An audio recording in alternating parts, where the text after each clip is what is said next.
अच्छा जी, यहाँ पर अभी हम मौजूद हैं। आप अपना काम करते रहें, काम करते रहें, काम में मज़ा आएगा। गोश्त के स्टॉल पे तो मैं इसलिए आ गया कि सबसे ज़्यादा रश जो है मेरा ख्याल इसी स्टॉल पर। आप सुन्नी तहरीक के हमारे साथ कारकुन मौजूद हैं। क्या फैसिलिटेट कर रहे हैं जी गोश्त के मामले में? इस टाइम क्या मार्केट चल रही है और आज आपने किस रेट पे दे रहे हैं? आज मार्केट 750 रुपये है, जबकि हम लोग 450 रुपये पूरे शेषा में दे रहे हैं। और ये आप कितने में दे रहे हैं?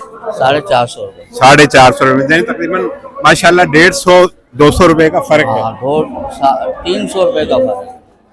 अच्छा अच्छा, खैर पूरा तो नहीं हो सका जो मैं रश देख रहा था आपको। तो तकरीबन कितना गोश्त जो है लोगों को दिया आपने? ये अभी हमने 250 किलो गोश्त कटवा दिया है और मजीद तकरीबन 150 या 100 किलो मजीद आ रहा है, वो कटना है।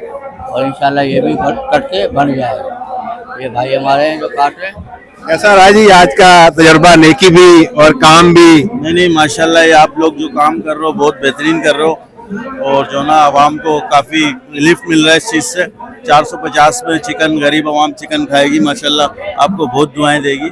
अच्छा, मैंने तो जब जैसे ही मंदिर दाखिल हुआ तो मेरी तो तवक्कुआत से भी ज्यादा रश था। तो आपकी भी तवक्कुआत से ज्यादा निकला रश? बहुत माशाल्लाह, हज़ारों की तादाद में लोग हैं माशाल्लाह। और सब चिकन, दालें, चावल वगैरह सब कुछ ले रहे हैं माशाल्लाह। बहुत अच्छा काम कर रहे हैं आप लोग माशाल्लाह।